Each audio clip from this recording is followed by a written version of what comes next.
Is it just me, or does it feel like a really, really long time since we had a breakout horror hit from Japan?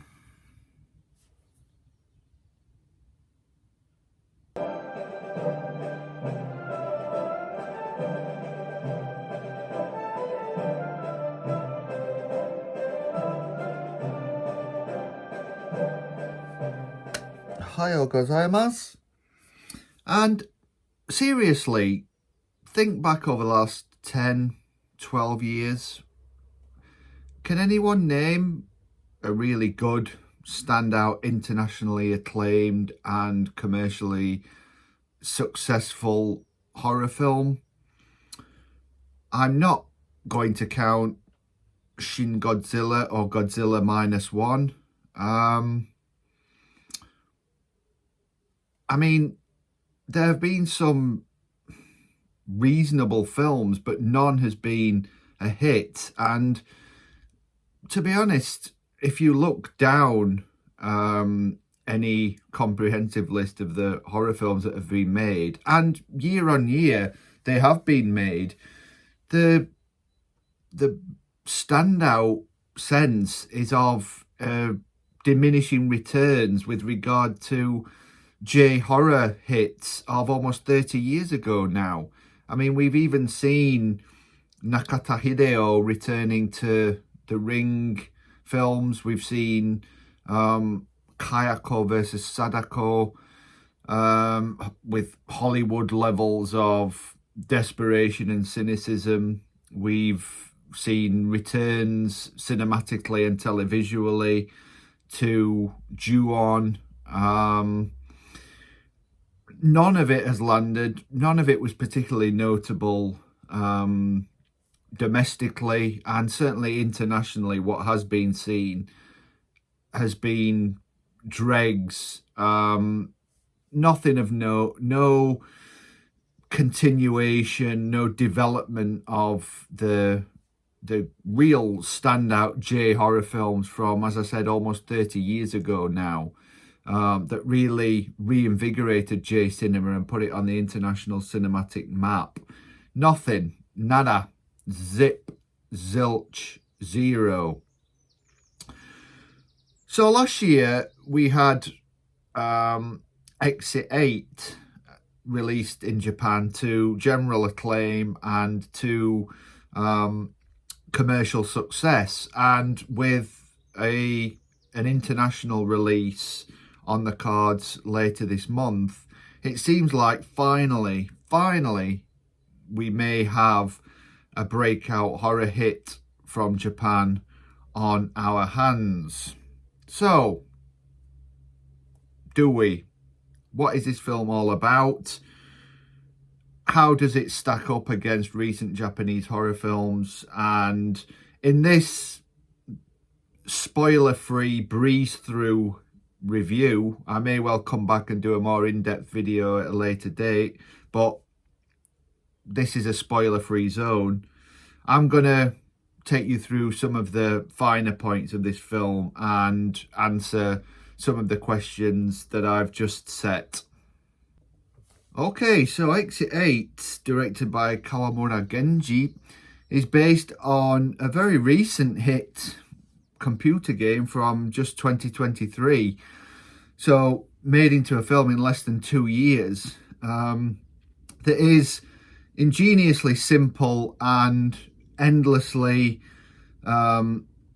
reflective and resonant, I think. Basically, the premise is a person trying to find their way out of an endless sort of repeating labyrinth of underground train station or subway station tunnels, and looking out for glitches or anomalies, as they're called, which point the way towards the eponymous Exit 8, where you can finally emerge, presumably back into life, normality, and reality. What is particularly interesting about it is that it is this life, this reality, that actually sort of facilitates and buttresses the labyrinthine sort of endless cyclicality, the imprisonment within these stations and this station and its endless corridors. And this is where the film comes in and adds its touches that sort of flesh out without really explaining or exploring the mechanics of the narrative conceit, but fleshing out the narrative and adding some meat on sort of character-based bones, if you like. So the protagonist, the young man who enters into the fray here, has his own personal baggage, if you like. He takes a call at the very beginning of the film whilst he's on a train from his partner, his girlfriend, who announces her pregnancy. And him dealing with this is something that raises the spectre of being ready, being grown up, we infer, of his life completely changing tack. And it's then that he says he is going to come and be with her at the hospital, disembarks the train, makes his way towards the exit, and finds himself very quickly circling, almost literally, certainly figuratively, the same series of corridors. He notices the signs remain the same. These are quite cryptic in some instances and have obvious, I have to say, ramifications for the film's narrative and its use of space. I'll come back to this. And he also bumps into other characters who also seem to be engaged in the same or very similar kinds of cyclical activity, where they walk through these spaces or this space and seem as though they are, to all intents and purposes, on a loop. One of these is a man whom the protagonist tries to talk to but can't really interact with, and the other is a little boy who does interact with both the protagonist and the man who looks like a businessman, a salaryman, we may infer.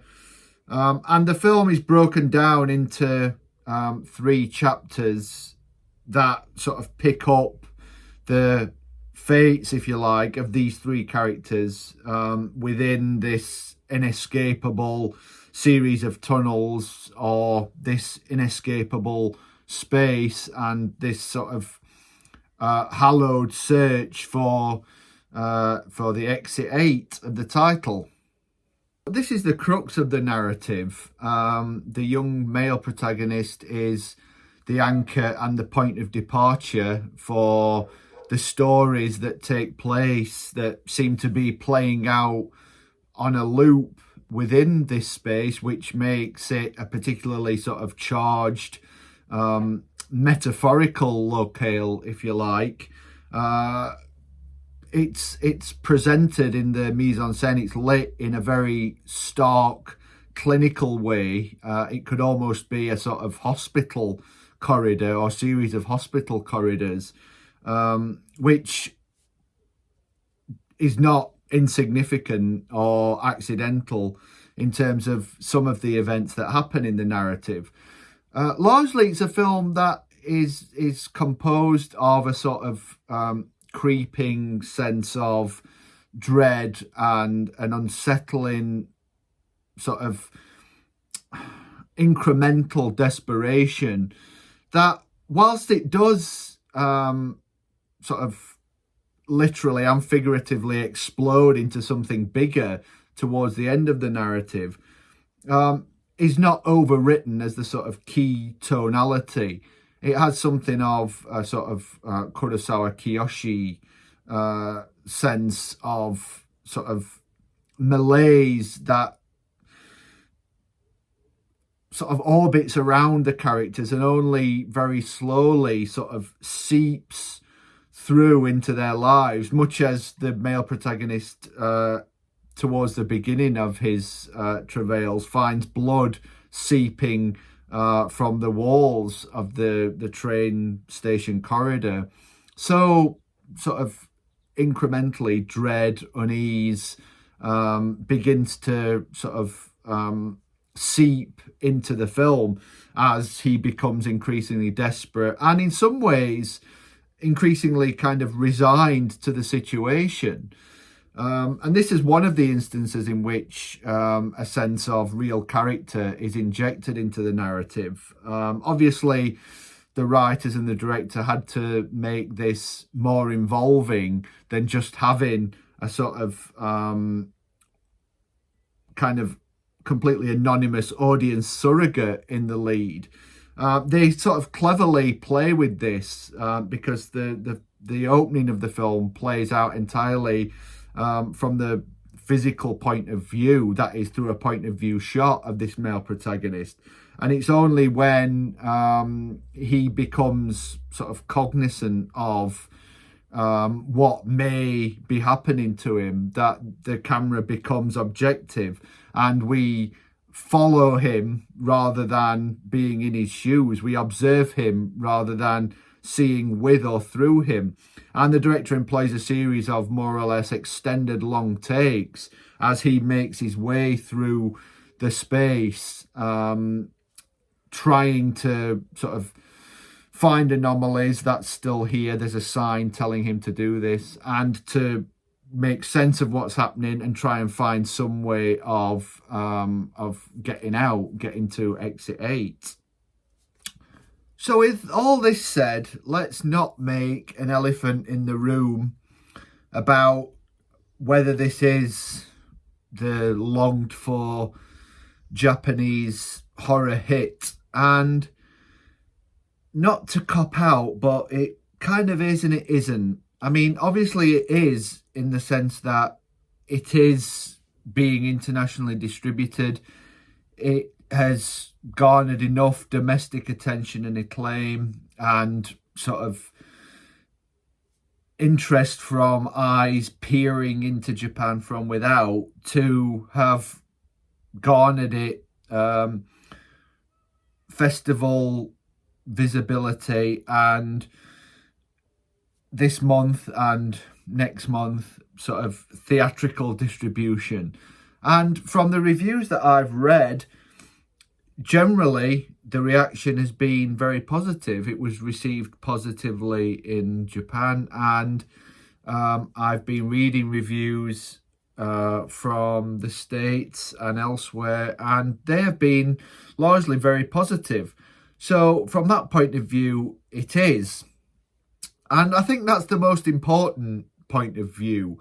The other side, the downside, if you like, is just my own personal reaction to it, which wasn't one of euphoric, oh my God, this is the second coming of J-horror. In fact, that's actually a strength here, because J-horror, as we've come to understand it from Nakata Shimizu Kurosawa, from the great works of the late 90s and the early 2000s, Miike Takashi, and then the sort of Orientalist canonization and branding of Asia Extreme that has done almost as much harm as good. This isn't that. This doesn't sort of conform to the mold established by such great films as Ringu, Ju-on, Dark Water, Cairo, and others, Audition. This doesn't hew even close to those films. So it's not It's not the second coming of J-horror, and that, at least from my point of view, is a good thing. What isn't so much of a good thing is what it offers in the place of those films.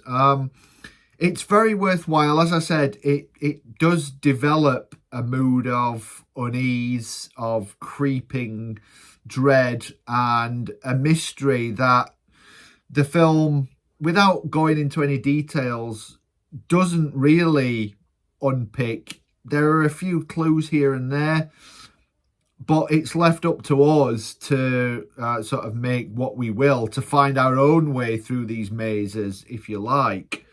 And thus, with all of our potential input, the film very confidently and successfully becomes its own type of film, its own creation, its own construct.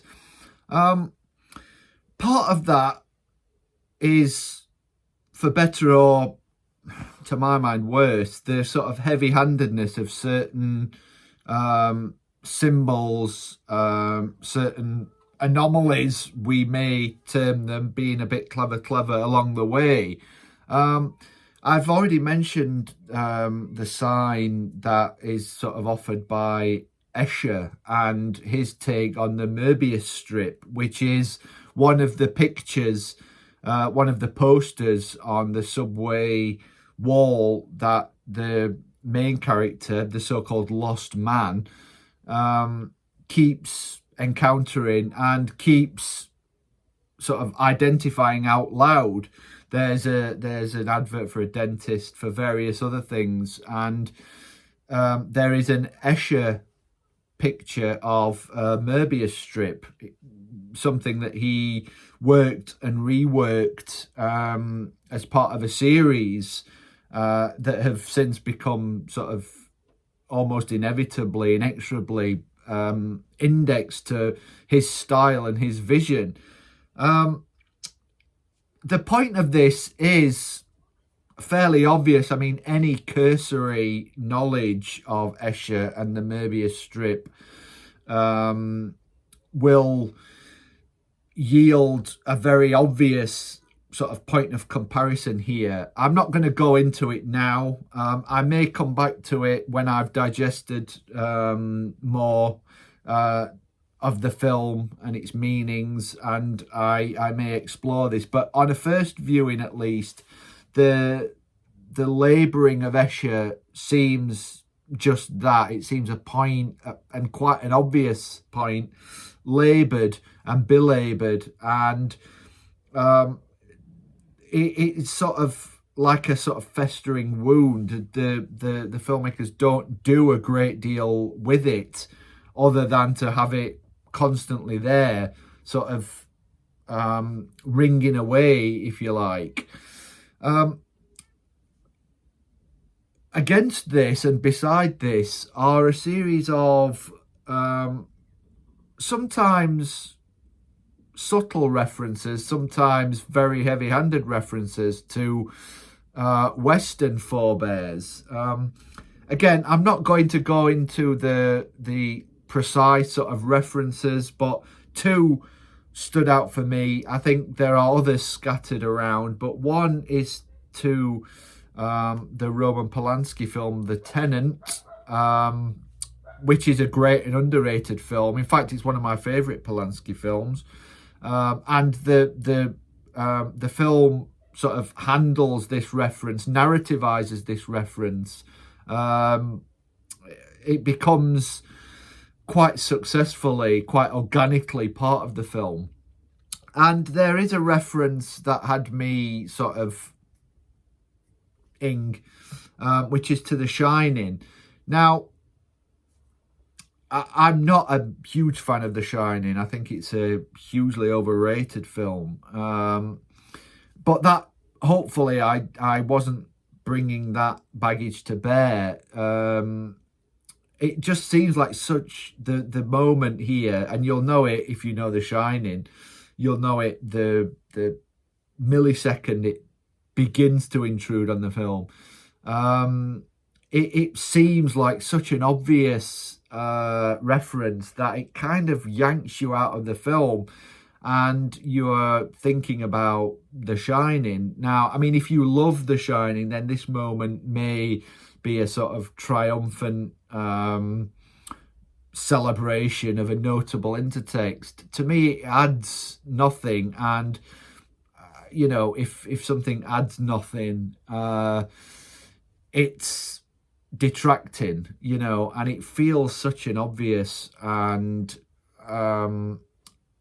such a sort of intrusively empty reference that the film otherwise isn't all about sort of knowing references and nods and winks and intertexts. As I said, it's very much its own film, except for this moment, which almost destabilizes it because it seems to yoke the film, to steer it off course, to pull it out of its comfortable orbit and make it something like a sort of grand guignol horror film. I've actually seen people referring to the film as a body horror, and it's this moment here that that sort of pulls it into the realm of body horror, and it isn't that successful from my point of view. Again, once I've digested this, I'll offer a more spoilery and analytical, I'm not going to say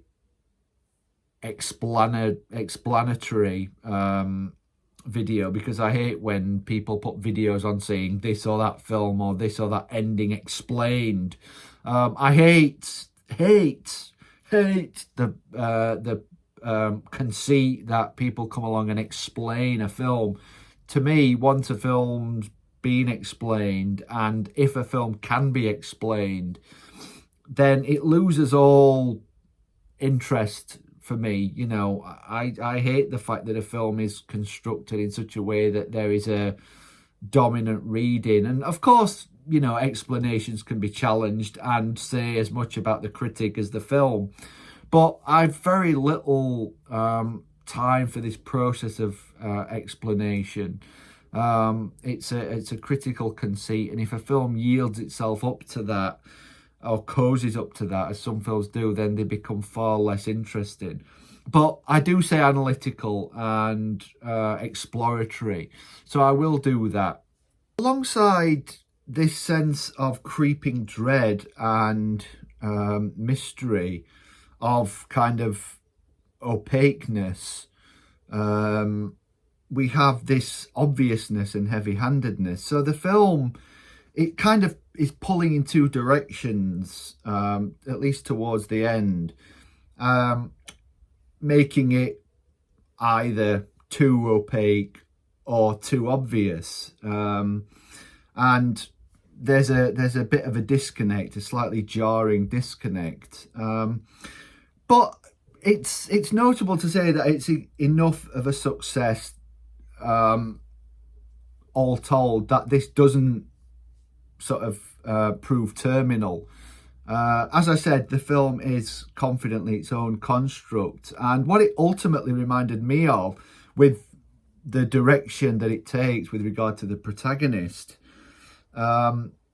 is actually something like A Samurai in Time recently, or One Cut of the Dead, which I'm also not counting as a horror film, for those of you who are thinking that that might have been the last significant Japanese horror film. I think if you consider One Cut of the Dead a horror film, then you haven't considered it fully. Please argue with me below if you disagree with this. But what those films did was take a generic conceit and make it sort of emotionally rich and emotionally generous, and so we get horror films sort of, or the samurai film, the Jidaigeki in the case of A Samurai in Time, so that it becomes something much more than a horror film or a Jidaigeki. And notably, both of those films narrativize cinema. Cinema is part of the narrative. And that isn't the case here. But I think I've already alluded to the fact of the story on a loop. There is a kind of metaphorical presence of cinema, of filmmaking here. The notion of a story playing out, constantly in the same way, and characters trying to navigate that. So it's almost like the characters become cognizant of being part of a film and are trying to break out of the sort of straitjacket that imposes on them. There are other key things to say about this, but I really don't want to risk ruining it. Hopefully you are all sort of in the habit of watching films before encountering or seeking out kind of long form reviews. There are obviously sort of tabloid reviews that fulfill a consumerist function, but even with that in mind, those things are increasingly sort of spoilerific, and anything they say sort of takes something away from the film because it cues you into a certain kind of experience. And a film like this is best approached completely fresh. So hopefully you've done that. If you haven't, then I hope I haven't ruined it. Do go and watch it. It's certainly the most notable horror film, if we're going to call it a horror film, from Japan for a while. It's more than worth your time. It's a kind of breezy 93-94 minutes, and there's certainly a lot you can take from it. So I hope I haven't ruined that if you haven't seen the film yet and you've stuck with me this far. Thank you for doing. If you haven't seen the film, beat a path to its door now. Come back and watch this again and drop me comments. I'm fairly confident I will do another video that sort of unpicks some of the film's play with sort of perception and how the three characters, sort of how their stories feed into and out of each other, and look at some of the use of things like music. I mean, you'll notice immediately that Maurice Ravel's Bolero is perhaps curiously a prominent note on the soundtrack. So those things, I think, require some more elucidation. So I will do that in a short while after I've digested the film a little bit more. Okay, as I said, thank you so much for watching. Comment, subscribe, like. Look out for more material to come, including on Exit 8 very, very soon. Bye for now.